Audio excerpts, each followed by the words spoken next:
नमस्कार, द नगरी न्यूज की खास पेशकश खबर दिन भर में आपका स्वागत है। मैं हूं ललित वर्मा। चलिए रुक करते हैं आज की बड़ी खबरों की ओर। सुप्रीम कोर्ट ने गुरुवार को यूनिवर्सिटी ग्रांट्स कमीशन यूजीसी के नए नियमों पर अगले आदेश तक रोक लगा दी है।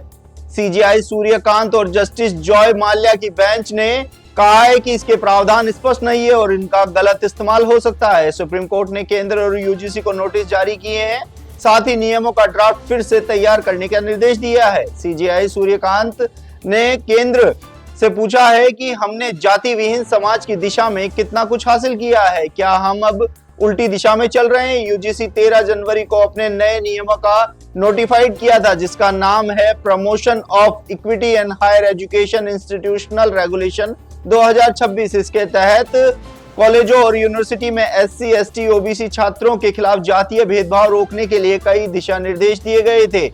इसके साथ ही सवर्ण जाति के विद्यार्थियों का विरोध प्रदर्शन शुरू हो गया था और पूरे देश में विरोध देखने को मिला था। विधानसभा बजट सत्र के दूसरे दिन विधानसभा में आज विधायकों द्वारा विभिन्न मुद्दों पर सदन में पुरजोर तरीके से उठाया गया। विधायक बाल मुकुंद आचार्य ने मस्जिदों में लाउड स्पीकर की तेज आवाज को कम करने का मुद्दा उठाया, तो वहीं निर्दलीय विधायक रविंद्र सिंह भाटी ने पश्चिमी राजस्थान में खेजड़ी के पेट काटने से हो रहे नुकसान का मुद्दा उठाया। उन्होंने प्रदेश में खेजड़ी संरक्षण कानून लाने की मांग की, तो वहीं सड़कों के मुद्दे पर सदन में हंगामा देखने को मिला। डिप्टी सीएम और पीडब्ल्यूडी मंत्री दिया कुमारी ने कांग्रेस विधायक पर पलटवार करते हुए कहा है कि आप इतने एग्रेसिव क्यों हो रहे हो। वहीं हुक्का बार से जुड़े सवाल को लेकर जमकर नोकझोंक हुई। उपनेता प्रतिपक्ष रामकेश मीणा के पूरक सवाल के जवाब में गृह राज्य मंत्री ने कांग्रेस और बीजेपी राज में हुई कार्रवाई की तुलना की, तो कांग्रेस विधायकों ने आपत्ति जताई। इसके साथ ही जयपुर में आबादी क्षेत्र में लेपर्ड के मूवमेंट का मामला भी विधानसभा में उठता हुआ नजर आया। राजस्थान की कथावाचक साध्वी प्रेम बाइसा की मौत के बाद से जोधपुर में पोस्टमार्टम के दौरान अस्पताल में तनाव का हालात बन गए। समझाइश के बाद मामला शांत हुआ, इसके बाद शव को रवाना किया गया। गौरतलब है कि बुधवार रात को उनकी मौत की जानकारी सामने आने के बाद सैकड़ों की संख्या में भक्त अस्पताल पहुंच गए थे। कई भक्तों ने उनके पिता और आश्रम पर भी साध्वी की मौत को लेकर सवाल उठाए। वहीं उनके पिता ने मौत का कारण गलत इंजेक्शन को बताया है।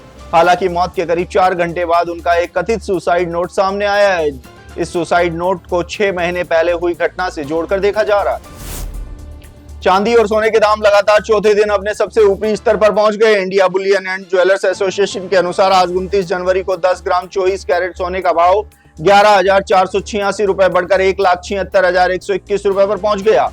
3 दिन में सोना 21,811 रुपए महंगा हुआ। इससे पहले सोने का भाव 23 जनवरी को 1,54,310 रुपए था। वहीं 1 किलो चांदी की कीमत 27,666 रुपए बढ़कर 3,85,933 रुपए किलो पर पहुंच गई है। 3 दिन में चांदी की कीमत में 68,228 रुपए महंगी हुई है। इससे पहले शुक्रवार को इसकी कीमत 3,17,705 रुपए किलो थी। इस साल अब तक सिर्फ 29 दिनों में चांदी 1,55,000 रुपए और सोना 43,000 रुपए तक महंगे हो चुके हैं। एक्सपर्ट का कहना है कि इसी गति से सोना जल्द ही 1,90,000 रुपए तो चांदी 4 लाख के पार पहुंच सकती है।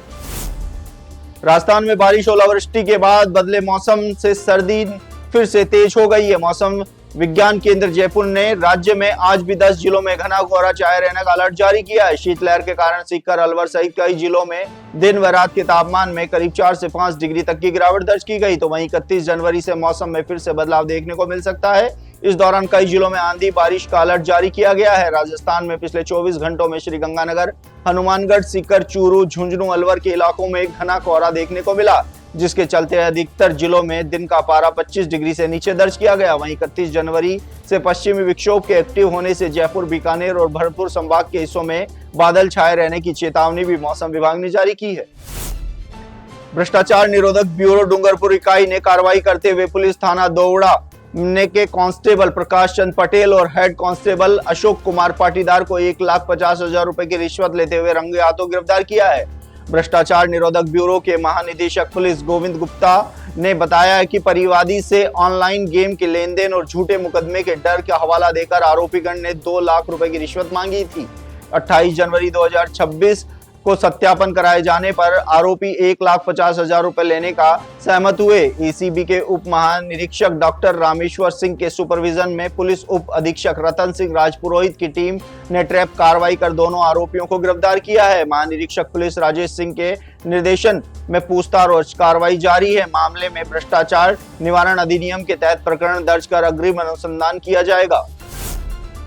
बारां में कांग्रेस जिला संगठन महामंत्री कैलाश जैन ने बताया है कि कांग्रेस एवं बारां शहर मंडल अध्यक्ष उमेश डागर पर हुए जानलेवा हमला और जिले में बढ़ते अपराधों की विरोध में जिला कांग्रेस कमेटी ने जिला पुलिस अधीक्षक बारां को ज्ञापन सौंपा। कांग्रेस जिला अध्यक्ष रामचरण मीणा ने कहा है कि तलवाड़ा रोड पर 5-7 बदमाशों ने उमेश नागर पर लाठी डंडे और धारदार हथियारों से हमला किया था, जिसे उन्हें गंभीर चोटें आई है। पुलिस द्वारा अभी तक आरोपियों की गिरफ्तारी नहीं होना प्रशासन की विफलता को दर्शाता है। पूर्व विधायक पानाचंद मेघवाल ने कहा है कि बारां जिले में अवैध खनन, शराब, जुआ, सट्टा और नशे का कारोबार बढ़ रहा है। ज्ञापन में शीघ्र गिरफ्तारी और अपराधों पर अंकुश लगाने की मांग की गई है। ज्ञापन सौंपने के दौरान कई कांग्रेस पदाधिकारी और समाजसेवी मौजूद रहे।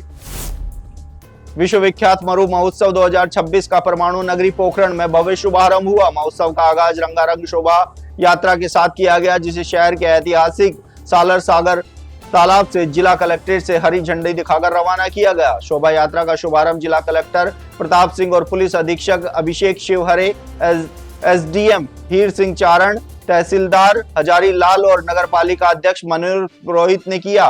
पारंपरिक वेशभूषा में सजे कलाकारों ने लोक नृत्य और सांस्कृतिक प्रस्तुतियों से माहौल को उत्सवमय बना दिया। सड़कों के दोनों ओर मौजूद लोगों ने तालियों और पुष्पवर्षा से कलाकारों का उत्साहवर्धन किया। शोभा यात्रा मुख्य कार्यक्रम स्थल राजकीय उच्च माध्यमिक विद्यालय मैदान पहुंची, जहां गणेश पूजा और गोल्डन बैलून उड़ाकर महोत्सव का औपचारिक उद्घाटन किया गया। इस दौरान कई कार्यक्रम भी आयोजित किए गए।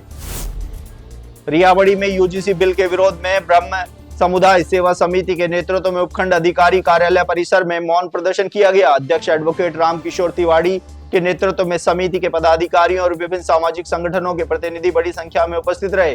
प्रदर्शन के बाद उपखंड अधिकारी सूर्यकांत शर्मा को राष्ट्रपति के नाम ज्ञापन सौंपा गया, जिसमें नए नियम तत्काल वापस लेने की मांग की गई। ज्ञापन में कहा गया है कि ये नियम संविधान के अनुच्छेद 14 और 21 के विपरीत हैं और सामान्य वर्ग के विद्यार्थियों के हितों पर असर डालेगा। एडवोकेट तिवारी ने चेतावनी दी है कि नियम वापस न लिए गए तो पूरे प्रदेश में जिला मुख्यालय पर आंदोलन तेज किया जाएगा।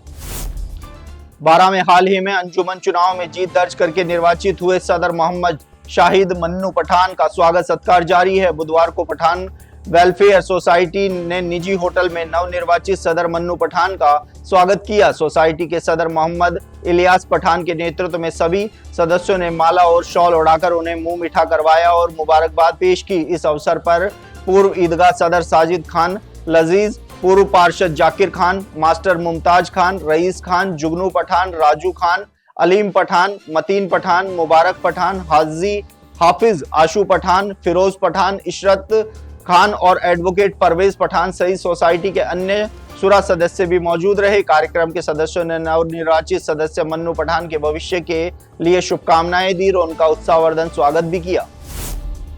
तो ये थी दिन भर की तमाम बड़ी खबरें। कल फिर से आपके साथ रूबरू होंगे, तब तक के लिए नमस्कार।